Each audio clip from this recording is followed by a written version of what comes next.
আপনার আব্দুল মুতাল্লিবের ছোট বেটা আব্দুল্লাহ একাই আসারকে বড় ভাই জমিনে পড়ে কাঁদতে আর বলে, আব্দুল্লাহ রে, ওরে আব্দুল্লাহ এমন তো কথা ছিল না রে আব্দুল্লাহ। আব্দুল্লাহ আমি আব্বাকে কি জবাব গিয়ে দিব রে আব্দুল্লাহ? আব্দুল্লাহ রে, আমি আব্বাকে গিয়ে কি বলবো রে আব্দুল্লাহ? আমি কি নিয়ে মক্কাতে যাব রে আব্দুল্লাহ? এই বাবু কাঁদতে আছে। এইদিকে বাবা হযরত আমেনা রাদিয়াল্লাহু তাআলা আনহা রাতের বেলাতে বাবা একটু চোখটা লেগে গেছে, একটু ঘুম চলে এসেছে। স্বপ্নে দেখে আমেনা যে তার একটা বুকের নূর বেরিয়ে যেন বাবা উড়ে গিয়ে আসমানে হারিয়ে গেছে। আমেনা চিন্তা করছে, আরে আমি এমন স্বপ্ন কেন দেখলাম? এত আশ্চর্য স্বপ্ন কেন আমি দেখলাম? এ মুসলমান, এমন সময়তে দৌড়তে দৌড়তে গিয়ে শ্বশুর আব্বাকে বলে, আব্বা গো, আমি এরকম আশ্চর্য স্বপ্ন কেন দেখলাম? আব্দুল মুতাল্লিব বলে, বিটি আমেনা রে, কি স্বপ্ন দেখেছিস রে বিটি? বলে, আব্বা গো, আমি দেখলাম কিছুক্ষণ সময়ের জন্য আমার চোখ দুটা লেগে গিয়েছিল গো আব্বা, তবে আমি দেখলাম আমার একটা বুকের নূর বেরিয়ে যেন আসমানে গিয়া হারায়া গেল। আব্দুল মুতাল্লিব বলছে, বিটি আমেনা রে, তুই এমন স্বপ্ন কেন দেখলি রে বিটি? এমন স্বপ্ন কেন দেখলি রে বিটি? স্বপ্ন কেউ ইচ্ছা করে দেখে না বাবা। আব্দুল মুতাল্লিব বলছে, বিটি রে, যদি তোর স্বপ্নটা সত্যি হয়, তোরা স্বামী আব্দুল্লাহ, আমার বেটায় আব্দুল্লাহ আর দুনিয়ার জমিনে নাই। কারণ মহিলাদের বুকের নূর হলো তার স্বামী। মুসলমান বাবাজিরা, আমার ভাই জানেরা, ও আমার পর্দার আড়ালের মা খালা, তাই স্বামীর সেবা করুন মা, মা গো স্বামীর সেবা করুন গো মা, স্বামীর খেজমত করুন গো মা। ও মা পর্দা করেন গো মা, মা পর্দা করেন। এই দুনিয়াটা কিছুই না রে যুবক ভাই, এই দুনিয়ার আগুন যদি হাতে লাগে হাত পুড়ে যাবে রে ভাই, পায়ে যদি লাগে পা পুড়বে, কিন্তু জাহান্নামের আগুনে যুবকেরা, যদি জাহান্নামের আগুন যদি তোমার আমার শরীরে স্পর্শ শুধু করে, ও যুবক ভাই রে, সাথে সাথে তোমার আমার কলেজা পর্যন্ত ভুনা করে ফেলবে। যুবক, তোদের পা দুখানা গায়া দে, তোদের পায়ে হাত দিয়া বলি ভাই, বাস্তারি করিও না রে ভাই, যৌবনের বাহাদুরি দেখায়ও না। আমার আল্লাহর কাছে তওবা করে ক্ষমা চাও, আমার আল্লাহ তোমার জীবনের সব গুনাহ মাফ করে দিবে। জোরে বলবে সুবহানাল্লাহ। এ বাবারা, এমন সময়তে মৃত্যুর সংবাদ নিয়ে বাবা চলে আসলো হারিস। আসার পরে আর মুখ দিয়ে কথা বলতে পারে না। আব্দুল মুতাল্লিব আগেই তো খবর পেয়ে গেছে স্বপ্নের দ্বারাই, তারপরেও বেটার কাছে একবার জানতে চাইছে, বেটা হারিস রে, বল আবার আব্দুল্লাহ কই? বাপের বুকের উপরে বেটা মাথা দিয়ে বলছে, আব্বা গো, ওগো আব্বা, আমার ছোট ভাই আব্দুল্লাহ আর দুনিয়ার জমিনে নাই। ইন্না লিল্লাহি ওয়া ইন্না ইলাইহি রাজিউন। আব্বা গো, আর আমার ছোট ভাই আব্দুল্লাহ দুনিয়াতে নাই। টুক টুক টুক টুক করে বাবা আমেনা চলে যাচ্ছে। আমেনা ডাক দিয়ে বলে, আব্বা গো, আপনার বড় বেটাটা তো দেখা যায়, ছোটটা কই? আব্দুল মুতাল্লিব বলছে, বিটি আমেনা রে, ওরে বিটি আমেনা, তোর স্বপ্নটা সত্য হয়ে গেছে রে বেটি। বিটি রে, তোর স্বপ্নটা সত্য হয়ে গেছে রে বেটি। তোর স্বামী আব্দুল্লাহ আর দুনিয়ার জমিনে বেঁচে নাই। তবে আবেদা রে, আমি তোর শ্বশুর আব্বা এখনো দুনিয়াতে বেঁচে আছি। আমেনার তুই কান্না করিস না, তুই কান্না করিস না। বাবারা, আমার মা খালা গো, আমেনা টুকটুক করে রুমের দিকে যাচ্ছে বাবা, কিন্তু একটা বার জোরে সুরে কেঁদে ফেলেছে। আব্দুল মুতাল্লিব বলে, হে বিটি আমেনা, আমি তোর শ্বশুর আব্বা, তোকে বললাম কাঁদিস না রে বিটি, তারপরেও কেন কান্না করিস?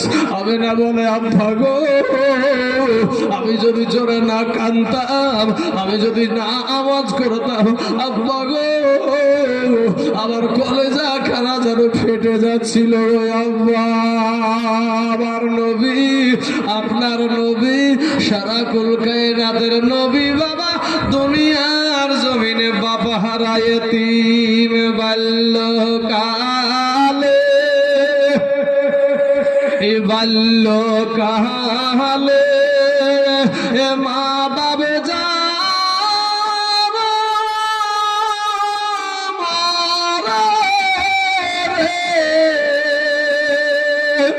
তাহার মতো দুঃখী নাই রে জগতে, তাহার মতো দুঃখী নাই রে জগতে।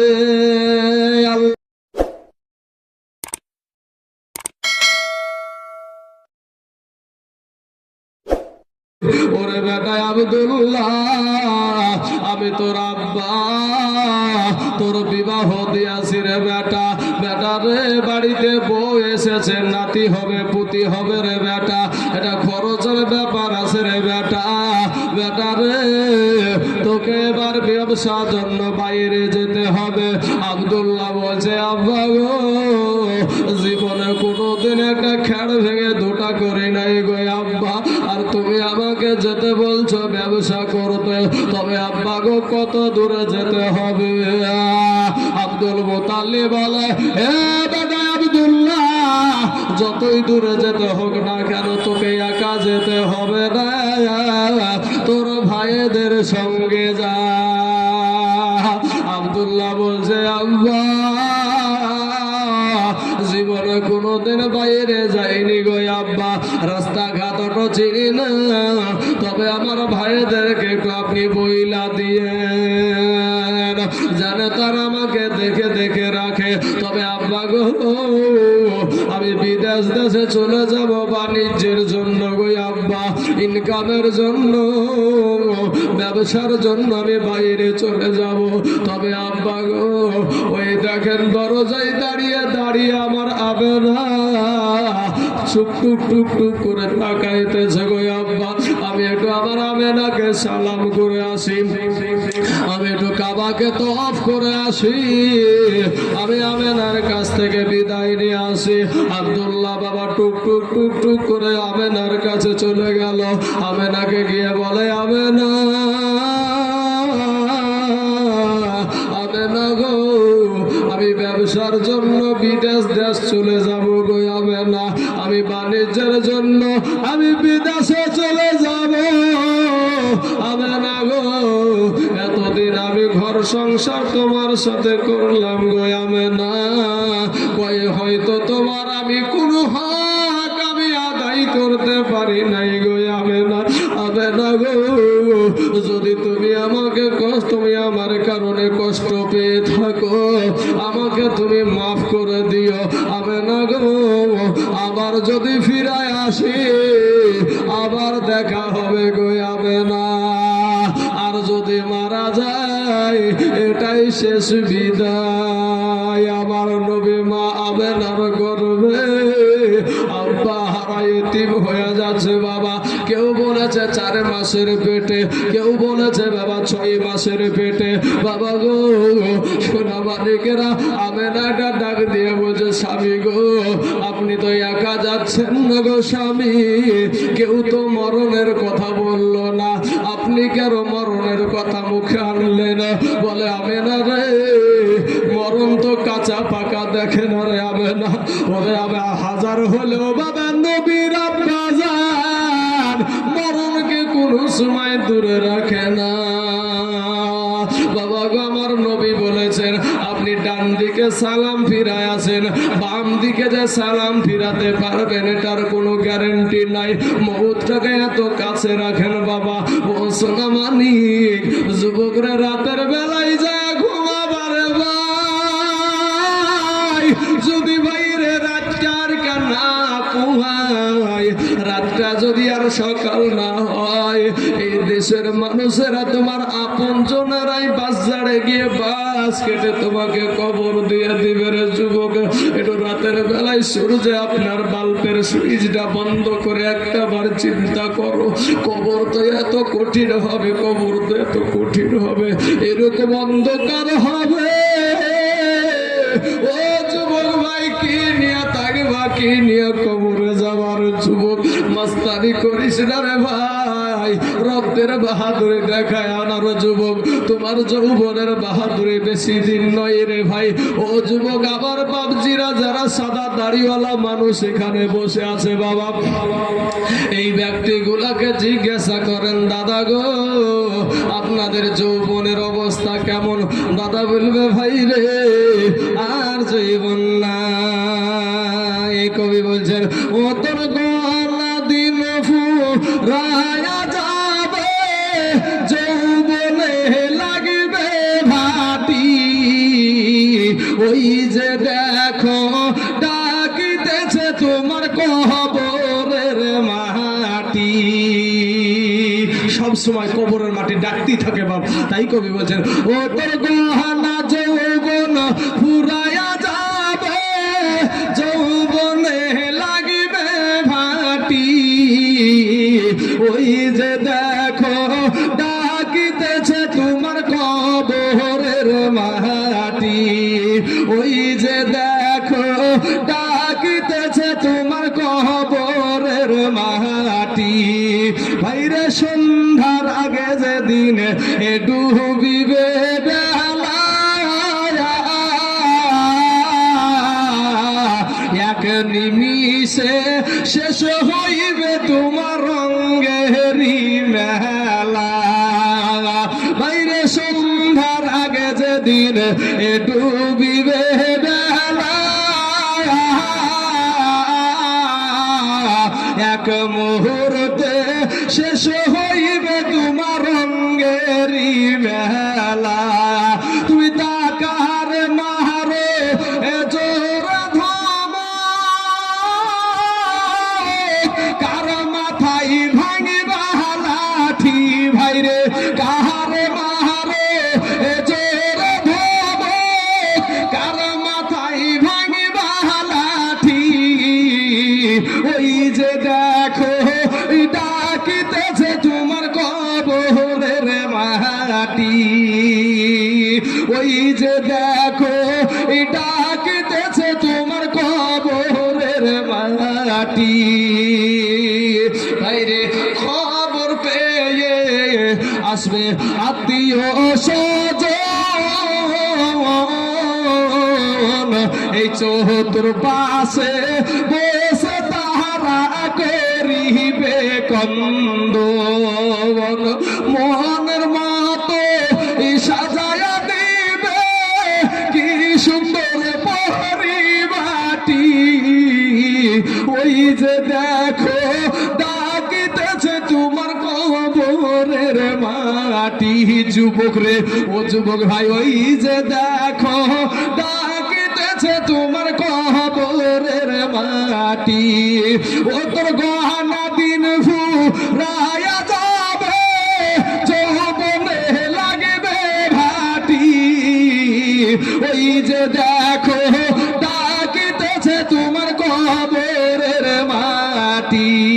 আল্লাহুম্মা সাল্লি সাইয়্যিদিনা মাওলানা মুহাম্মদ ওয়া আলা আলি সাইয়্যিদিনা মাওলানা মুহাম্মদ সাল্লু আলা মুহাম্মাদিন মুহাম্মদ হরদম জবান সে নিকালো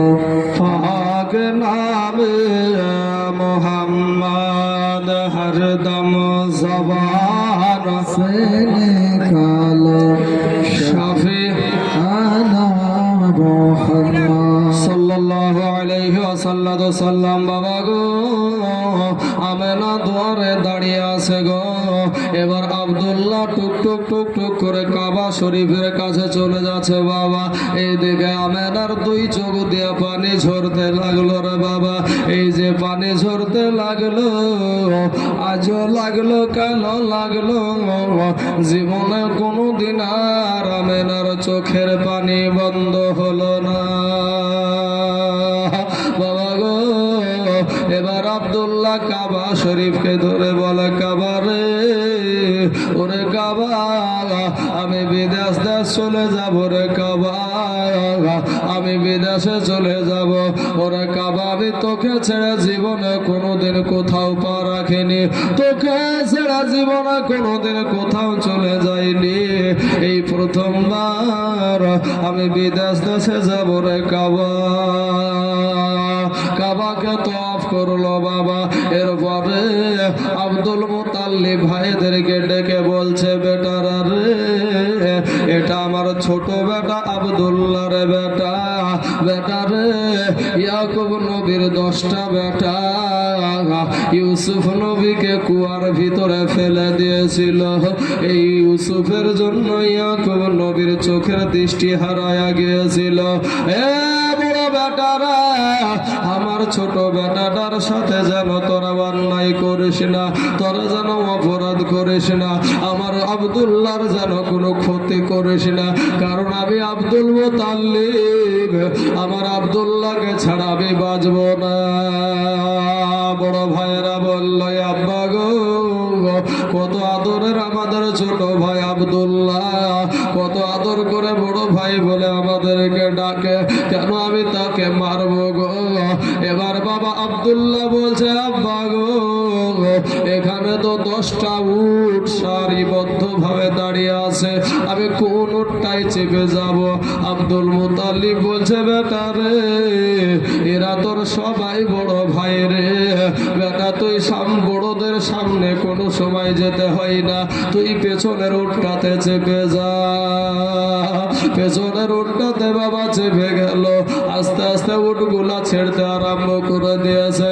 কিন্তু একটা কথা কি জানেন বাপ, আব্দুল্লাহ আজ আর ফিরবে না। এর কারণে আব্দুল্লাহর মুখখানা যেন বারবার কাবার দিকে ঘুরে যাচ্ছে বাবা।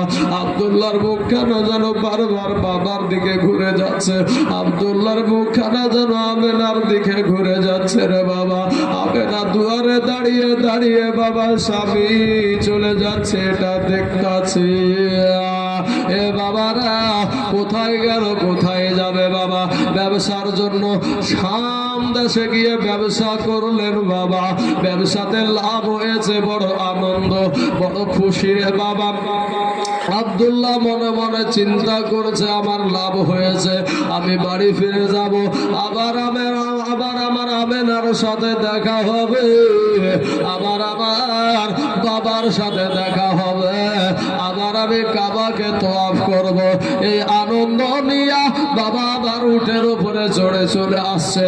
মদিনার কাছাকাছি জায়গায় এসে আমার এতিম নবী, আমার মায়ার নবী নূর নবীর বাবা আব্বাজান ওই আব্দুল্লাহ যেন আর উটের উপরে চড়ে থাকতে পারছে না বাবা, আর উটের উপরে যেন বসে থাকতে পারছে না।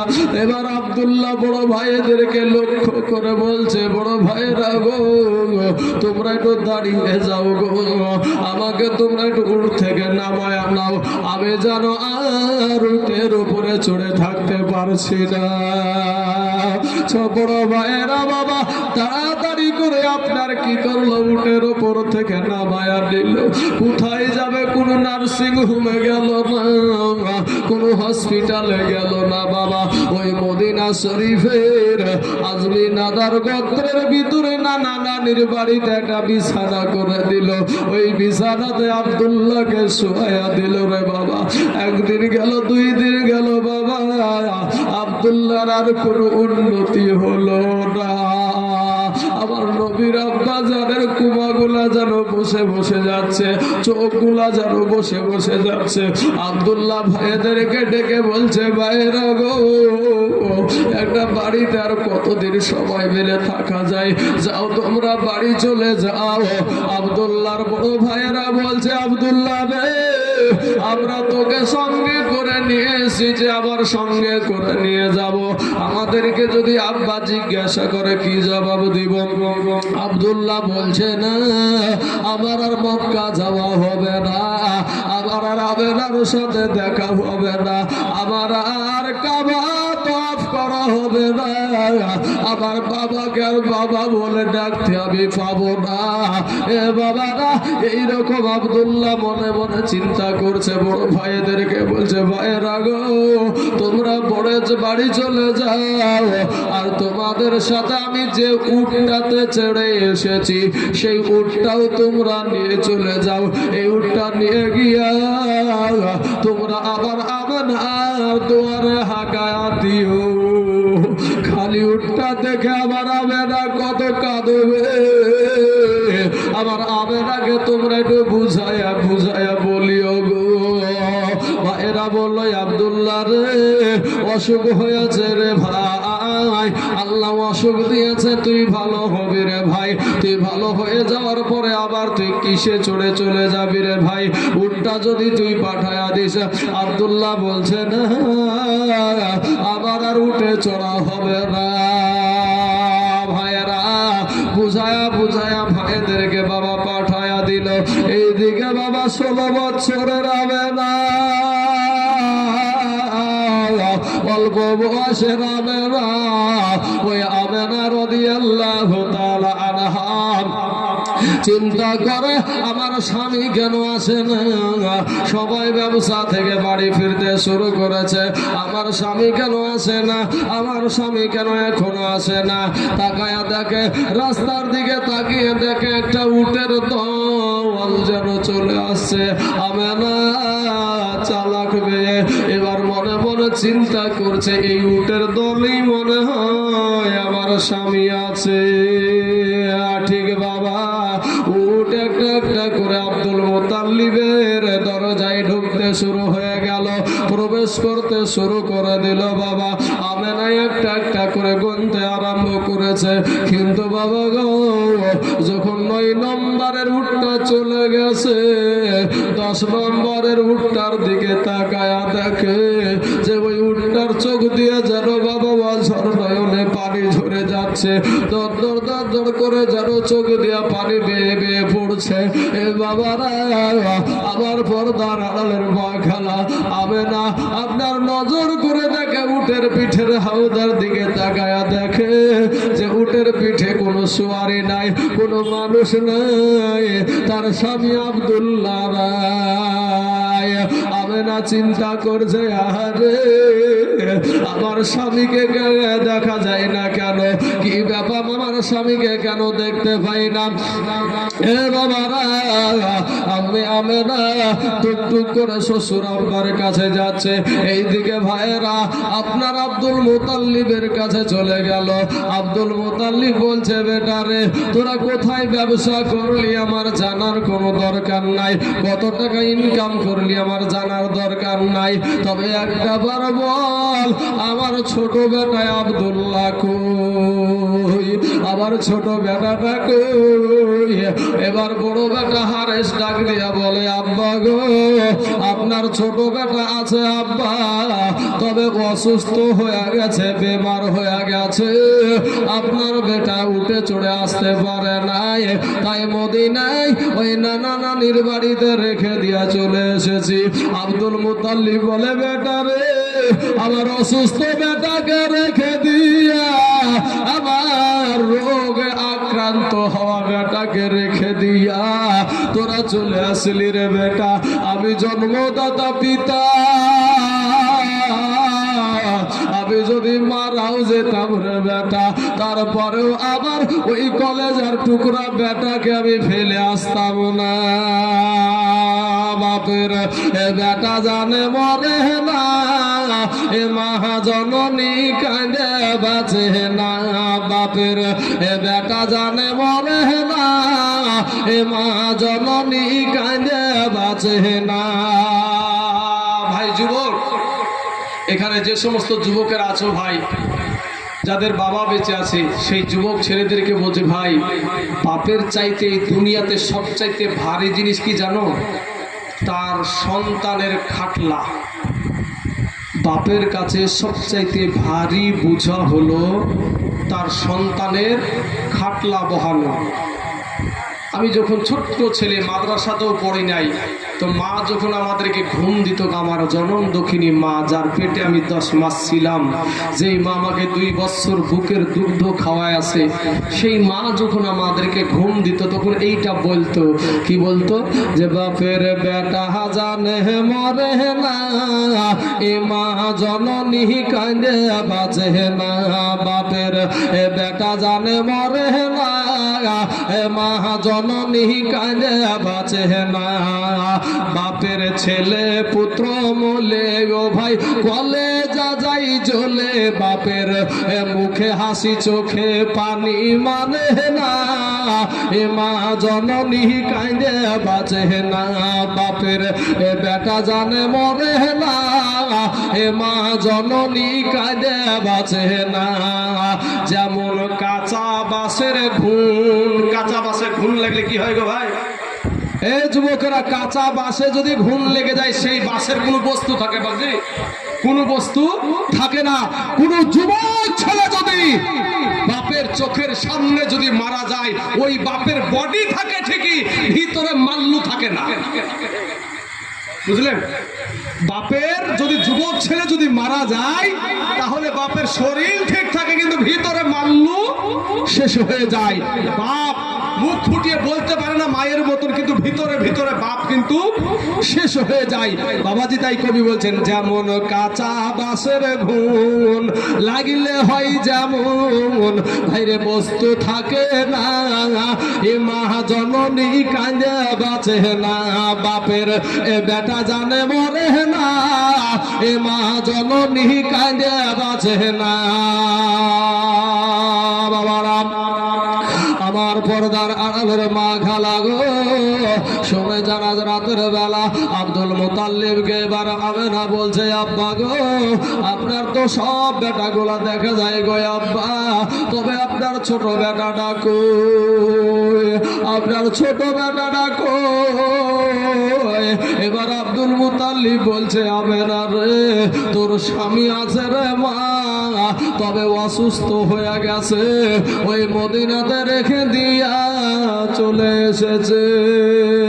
যার দুনিয়াতে স্বামী নাই, সেই জানে বাবা স্বামী হারানোর কি ব্যথা। বাবা গো, আমেনা মুখ কান আপনার নিচু করে দিয়া, মনের দুঃখ মনে দিয়া টুক টুক টুক টুক করে রুমের দিকে যেতে শুরু করে দিল। একদিন যাই, 2 দিন যায়, আমেনা বাবা চিন্তা করছে, আহারে অসুস্থ অবস্থায় আমার নবীজির আব্বা যান, আমার নবীজির পিতা গো, আমার এতিম নবী নূর নবী,